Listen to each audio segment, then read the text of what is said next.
오늘 부활절을 지내고 우리가 또 수요 예배로 모였습니다. 이 땅의 진정한 기독교와 교회의 시작은 언제부터일까?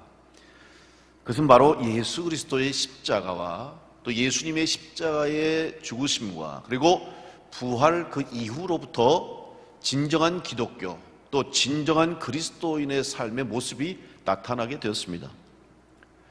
제자들 역시 그동안 예수님과 함께 예수님의 공생의 기간에 동거하고 함께 주님을 따라다니고 주님과 함께 사역에 동참했음에도 불구하고 그 기간은 어떻게 보면 진짜 제자가 아니었습니다. 진정한 제자의 모습을 보이지 못했습니다. 진짜 제자는 언제부터냐? 예수님이 부활하신 이후에 그들에게 나타나 주셨고 또 그들에게 약속하신 대로 기도하고 성령을 받으라고 하셔서 마가의 다락방에 모여서 150명의 이제 성도들과 함께 기도하다가 성령 받고 진정한 제자가 되었습니다. 어떻게 보면 부활 사건을 기준으로 해서 예수님의 부활을 기점으로 해서 진정한 제자가 되고 진정한 그리스도인의 삶이 시작되었던 것입니다. 바로 이 예수님의 부활이 주는 의미와 또 예수 그리스도의 부활의 이 사건 그리고 이 부활의 역사와 능력이 오늘 이 땅 가운데 바로 새 생명을 주시고 또 살리시고 우리 인간을 구원하시기 위한 하나님의 구원의 계획의 진정한 출발이 바로 부활 이후라고 할 수 있는 것입니다.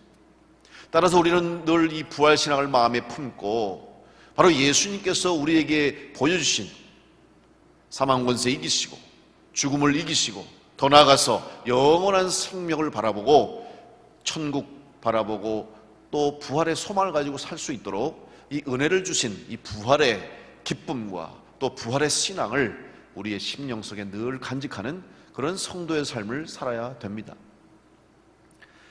그래서 오늘 사도 바울은 예수님의 복음을 전하는 전도자의 사명 또한 주님의 제자로서 사명을 감당함에 그가 끊임없이 강조했던 것이 무엇입니까? 예수의 마음을 품으라. 사도 바울은 결국 예수님의 마음을 품으라고 성도들에게 또 믿지 않는 자들에게 복음을 전하고 가르쳤던 것입니다. 오늘도 이 빌립보서 교회를 통해서 사도 바울이 권면한 권면의 내용 핵심을 한마디로 말하면 예수님의 마음을 품고 너희들 부활의 증인이 되라고 하는 것이 바로 사도 바울의 고백이요 또 사도 바울의 복음이었다고 할 수 있습니다. 오늘 여러분 부활절을 보내고 다시 한번 우리가 올 한 해도 주님께서 우리에게 주신 이 시간 속에서 그리스도인다운 삶을 살아가야 할 텐데 아니 일생토록 평생토록 주님 앞에 부르심을 받는 그날까지 우리가 이 믿음의 길을 가야 될 텐데 어떻게 해야 성공적인 또 어떻게 해야 진정한 그리스도인으로 또 하나님이 기뻐하시는 하나님의 백성으로 승리하고 살아갈 것인가? 그것은 바로 주님의 마음을 품고 살아가는 자가 되어야 하는 것입니다. 오늘 여러분의 심령이 여러분의 마음 여러분의 삶이 주님의 마음을 품고 살아가는 성도들이 될 수 있기를 간절히 축복합니다. 주님 마음을 품는 것 그럼 과연 오늘 이 빌립보 교회를 통해 빌립보 교회에게 주시는 사도 바울의 권면과 또 하나님의 말씀을 통해서 어떻게 하는 것이 주님의 마음을 품고 살아가는 그리스도인의 삶이 될 것인가 함께 말씀을 나누며 은혜를 나누고자 합니다.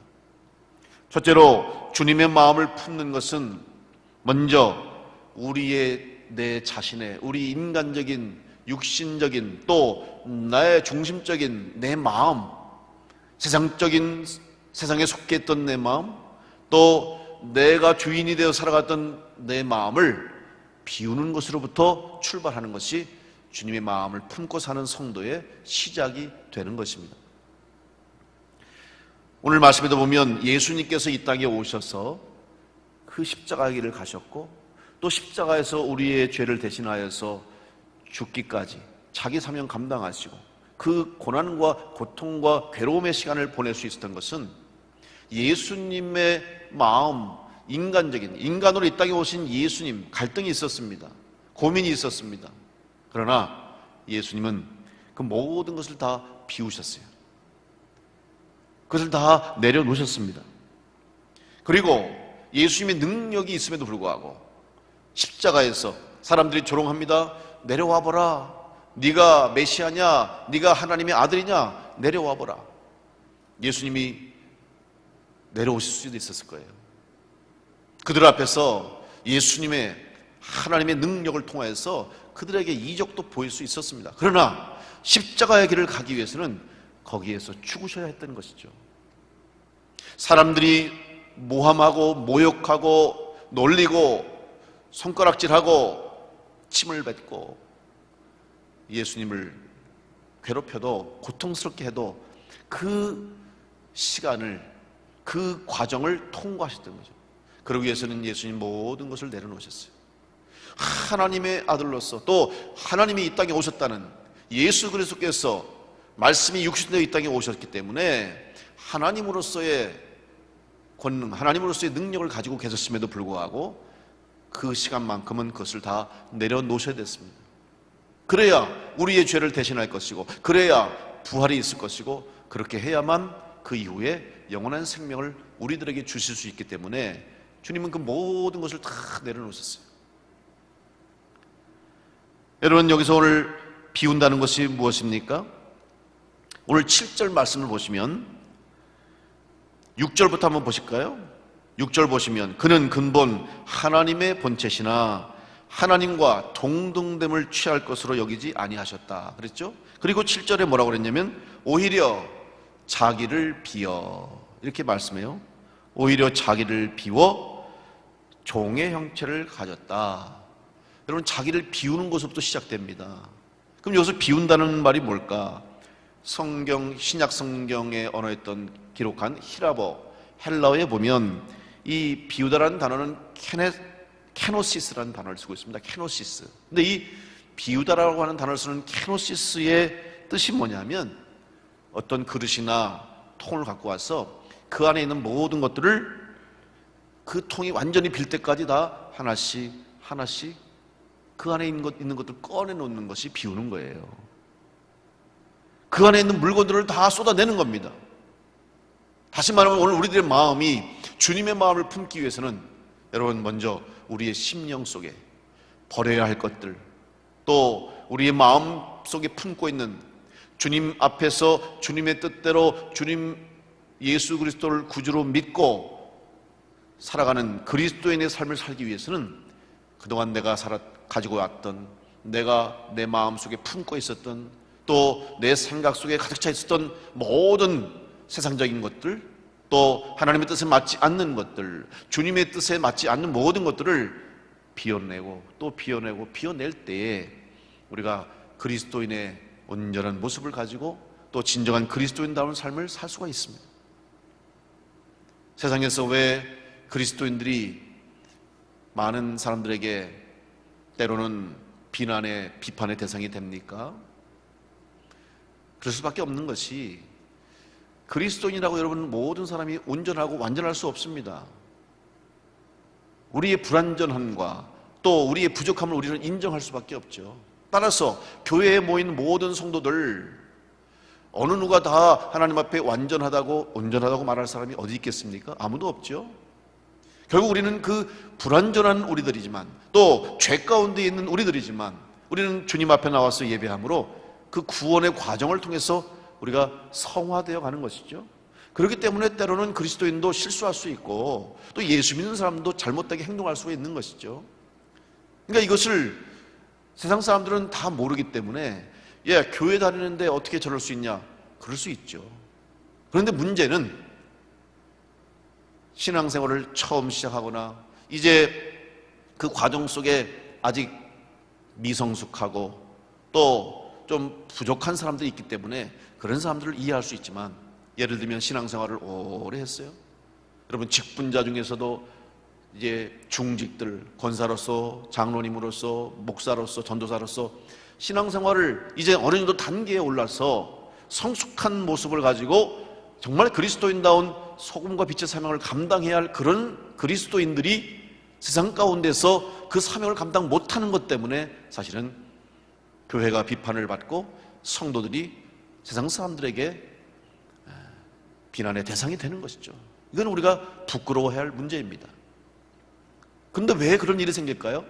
그것은 내 속에 아직도 주님의 마음을 품어야 할 우리들이 주님의 마음 대신 내 생각, 내 마음, 내 욕심, 인간적인 내 욕망, 세상 것들로 가득 차 있으니 자연스럽게 그것이 나오는 것이죠. 따라서 오늘 우리가 예수님을 온전히 믿는 부활 사건에 동참한 또 부활의 은혜를 누리고 있는 성도라면 우리가 주님의 마음을 품고 이 주님의 마음을 온전히 품은 자가 되기 위해서는 먼저 우리의 세상적인 것들을 다 비워내고 깨끗하게 될 때 오늘 우리 가운데 주님의 이 마음이 또 주님의 마음 속에 나오는 그 아름다운 열매들이 우리 가운데 넘쳐나게 될 줄로 믿습니다. 성령의 열매를 어떻게 맺습니까?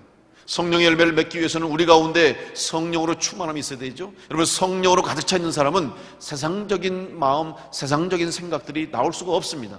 왜? 성령으로 채워져 있기 때문에, 또 성령의 생각과 성령의 열매들이 가득 차 있기 때문에 세상적인 것들이 나올 수가 없어요. 그런데 성령이 소멸되어지거나 또 성령의 열매가 사라져버리거나 성령으로 가득 차야 할 우리들의 마음이 세상의 악한 것들로 가득 차면 결국 성령의 열매가 아니라 세상의 악한 것들이 드러날 수밖에 없다는 것이죠. 오늘 우리는 이것들을 늘 조심하고 다시 한번 이 부활절을 보내면서 우리 안에 세상에 내가 그동안 내 마음, 내 욕심, 내 뜻대로 살려고 했던 모든 것들을 다 비워내고 우리 심령 속에, 여러분의 마음 속에 주님의 마음을 품을 때에 주님께서 우리에게 부탁하신 사명을 감당하는 온전한 그리스도인으로 사명을 감당하는 성도가 될 줄로 믿습니다. 이 주님의 마음을 품게 되시기를 간절히 축복합니다. 그래서 우리는 비워내는 것도 중요하지만 또 그 안에 채우는 것도 중요한 거예요. 그래서 먼저는 비워내야죠. 사실은 비워내지 않고 채우면 어떻게 돼요? 못 쓰게 되잖아요. 여러분도 음식을 그릇에 담을 때 먼저 그 그릇을 깨끗하게 비워내고 닦아내고 그리고 좋은 그릇, 깨끗한 그릇을 준비해서 거기에다 음식을 담을 때 먹을 수가 있지. 그 안에 오물이 있고 그 안에 썩은 것이 있고 더러운 것이 있으면 거기에 아무리 맛있고 좋은 음식 담아도 못 먹게 되는 것처럼, 여러분, 우리가 성령 받는 거, 은혜 받는 거 중요하지만 어떤 그릇의 은혜를 받을 것인지, 어떤 심령 가운데 주님이 임할 것인지를 먼저 깨닫고 먼저, 그래서 회개가 시작되는 것이고, 그래서 회개로 출발해서 신앙생활이 시작되는 것처럼 다시 한번 여러분 아직도 버리지 못한 것들, 또 제거되지 못한 우리의 세상적인 것들이 있다고 한다면 주님의 은혜 가운데 회개하는 가운데 우리의 심령이 깨끗해져서 여러분 심령 속에 주님의 은혜로, 부활하신 주님의 놀라운 은혜로 또 약속하신 성령으로 채우셔서 주님의 마음을 품고 그리스도인다운 사명을 감당하는 성도가 될 수 있기를 간절히 축원합니다. 두 번째로 예수님의 마음을 품는, 주님의 마음을 품는 자가 되기 위해서는 비워야 할 뿐만 아니라 이제 비운 마음 속에 성령으로 채워질 때 우리가 감당할 수 있는 힘이 생깁니다. 그러면 그 힘을 가지고 뭘 해야 되냐? 종 노릇하라고 오늘 말씀하고 있어요. 사도 바울이 뭐라고 얘기하고 있습니까? 이제 자기를 비워 종의 형체를 가졌다. 그렇죠? 예수님께서 종으로서 오셨다는 거예요. 예수님은 종의 삶을 사셨어요. 종의 삶을 종로로 산다는 것은 뭐냐? 섬기는 것을 의미하는 거죠. 그래서 예수님은 철저히 끝까지 섬김의 본을 우리에게 보여주셨습니다. 잡히시기 전날 밤에도 제자들과 함께 이제 최후의 만찬을 하실 때도 제자들의 발을 씻겨 주셨죠. 이것은 무엇을 의미합니까? 섬긴다는 것을 의미하죠. 너희들도 앞으로 섬김의 도가 섬김으로 살아가라, 이렇게 말씀으로 보여주셨다는 사실이죠. 섬긴다는 것은 쉽지 않습니다. 섬기기 위해서는 내 것을 내려놓아야 되죠. 바로 조금 전에 말씀드린 것처럼 종으로서 섬기기 위해서는 먼저 내가 주인 되는 게 아니죠. 내 속에 하나님이 계시고 주님이 계시면 주님이 주인 되시는 거죠. 하나님이 주인 되시는 거예요. 그러면 우리는 주님의 종으로서 주님의 명령대로 살아가면 되는 거예요. 그런데 내가 앞장서면 내가 종이 아니죠. 내가 주인이 되는 거예요. 그리스도인들은 내가 주인이 돼서는 안 돼요. 그래서 늘 나를 쳐서 복종하는 거예요. 사도 바울도 끊임없이 뭐라고 고백했습니까? 나는 날마다 십자가에 나를 못 박느라. 자기 자신을 늘 예수 그리스도의 십자가를 생각하면서 내 자신이 오늘도 내가 주인이 아니다. 내 인생의 주인은 내가 아니다. 늘 그것을 고백하고 그것을 잃지 않으려고 애썼던 것을 볼 수 있습니다. 오늘 여러분 그리스도인다운 삶, 주님이 원하시는 온전한 성도의 삶을 살고 또 이 땅 가운데서 여러분을 통해서 하나님의 뜻이 이루어지고 또 우리 교회를 통해서 이 땅에 구원의 복음이 전해지고 생명 살리는 역사가 있기 위해서는 우리가 종의 신분이라는 사실을 기억해야 돼요. 종으로 섬겨야 되는 거예요. 그러기 위해서는 내 것을 다 내려놓아야 되는 거예요. 20세기 말 20세기 밀림의 성자로 불리는 슈바이처 박사, 여러분 잘 아시죠? 이 슈바이처 박사는 정말 다재다능한 그런 인물이었습니다.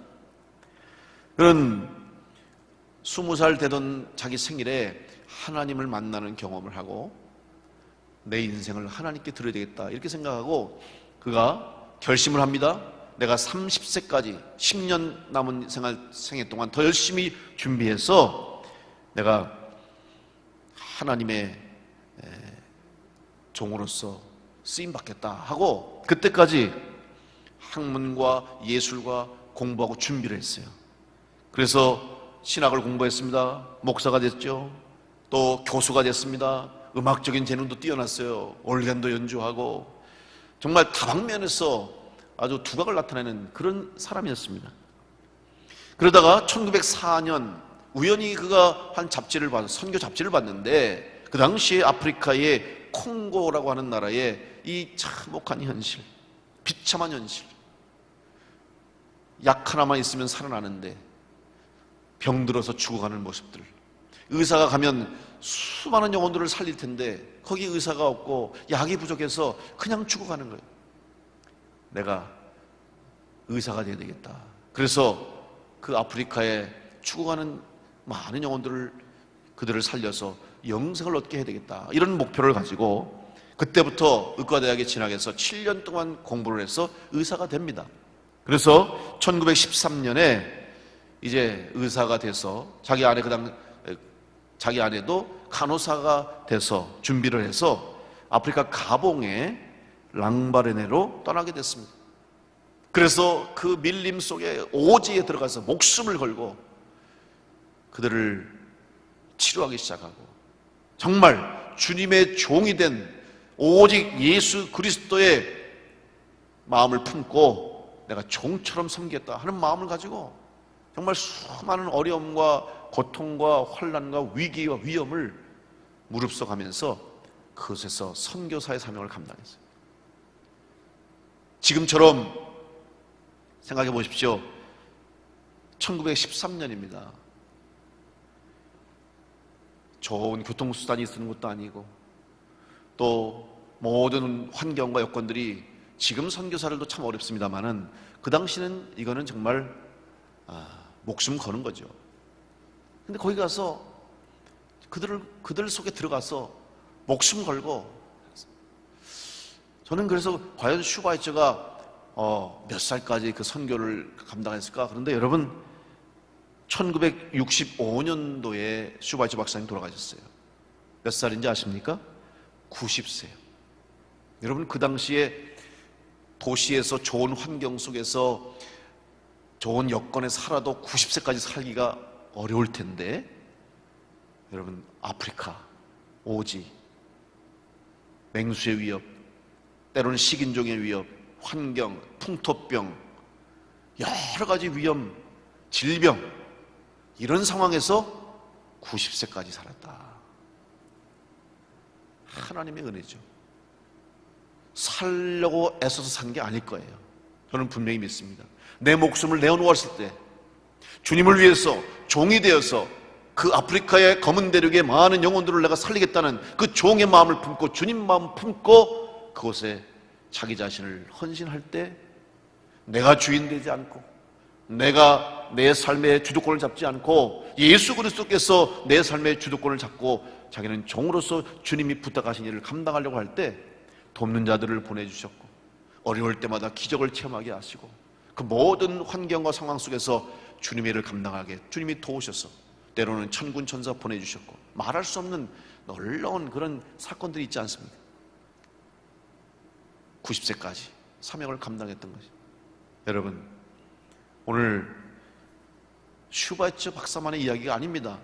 수많은 선교사들과 수많은 복음 전도자들과 또한 지금까지 이 땅에 교회가 존재해오는 동안에 곳곳에서 처소처소마다 놀라운 수많은 그리스도의 종들이 그곳에서 헌신하고 그곳에서 자기들의 사명을 감당했기 때문에 오늘 이 땅에 교회가 여전히 존재할 수 있고 여전히 그리스도의 복음이 이 땅에 전해지는 역사가 있게 된 줄로 믿습니다.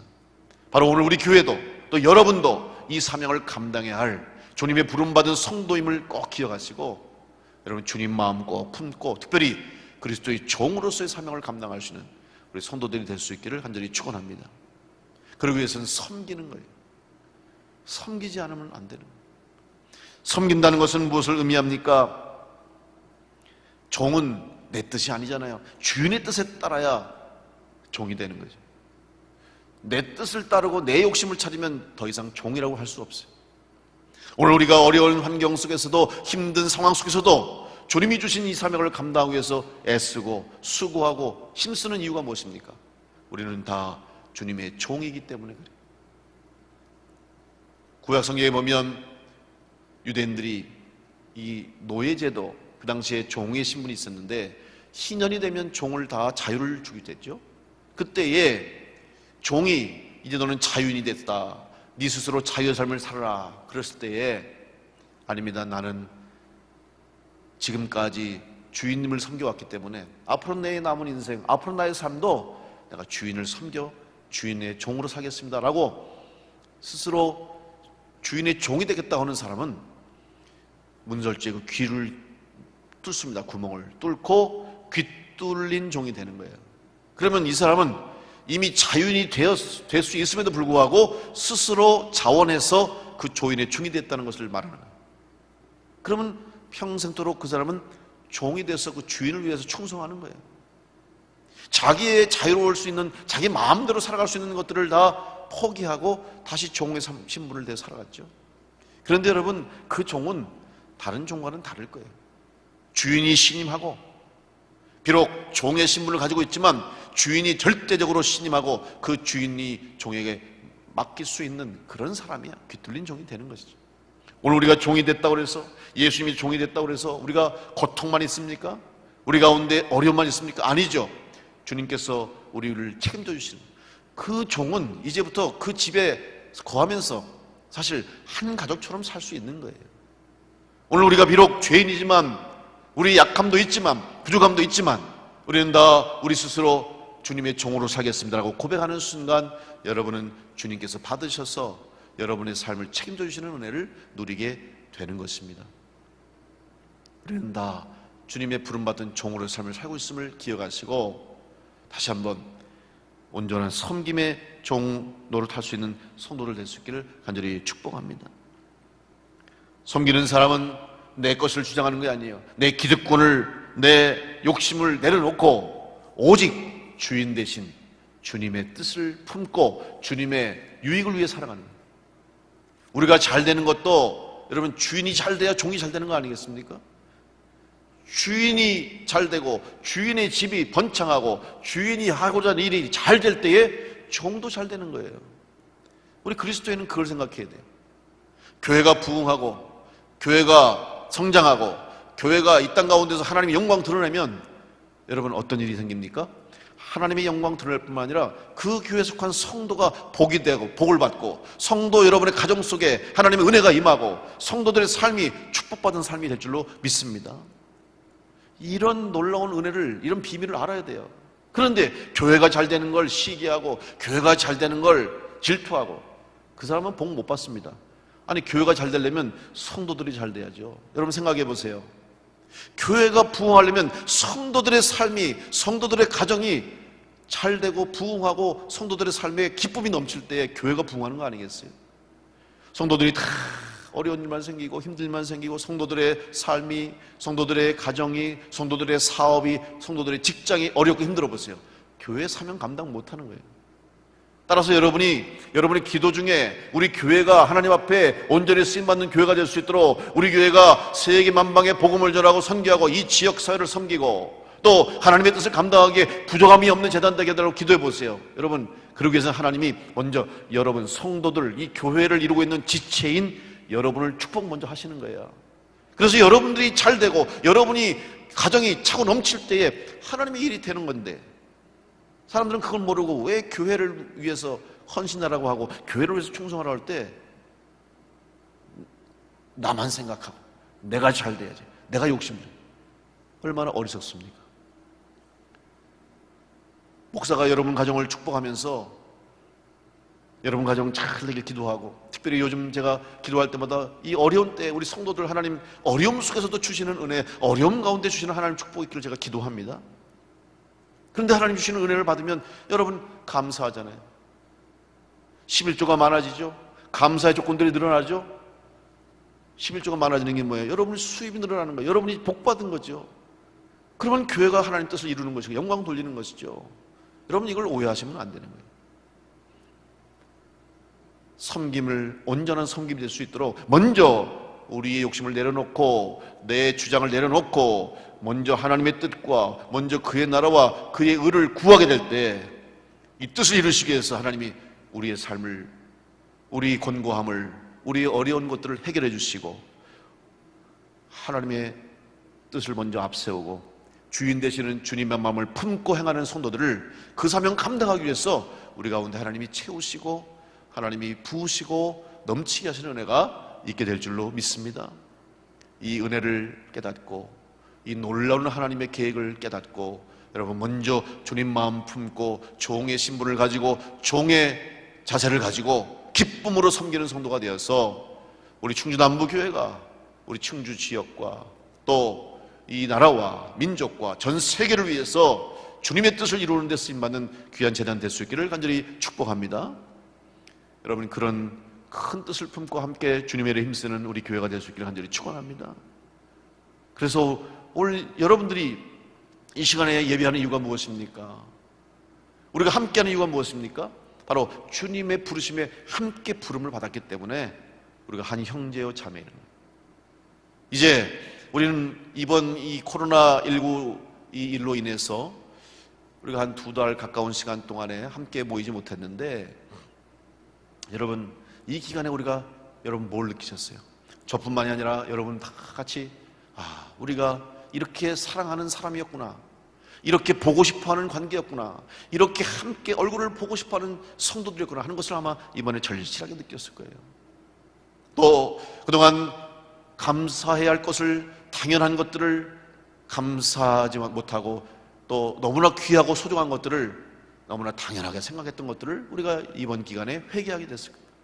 이제 4월 마지막 주 26일부터 우리가 이 재단에 모여서 기도하고 예배할 텐데, 여러분 다시 한번 우리 하나님께서 그동안 우리가 나태했고 또 우리가 너무 습관적으로 형식적으로 아니면 그냥 우리의 신앙에 또 우리의 믿음에 우리의 영적 생활에 힘을 잃어버리고 있는 우리들에게 다시 한번 새롭게 출발하시기 위해서 또 세워내 주시기 위해서 이런 어려운 시기를 줬음을 여러분 기억하시고 믿으시고 우리 함께 모여서 다시 한번 주님 주신 이 사명, 주님 마음 품고 더 최선을 다해서 주님께 영광 돌릴 수 있는 교회와 성도들 될 수 있도록 여러분 다시 한번 여러분 심령, 여러분 가정, 또 우리 교회에 주님의 마음으로 가득 채워져서 우리 주님이 주시는 귀한 사명을 넉넉히 감당하는 우리 교회와 모든 성도들 여러분 삶이 될 수 있기를 간절히 축원합니다.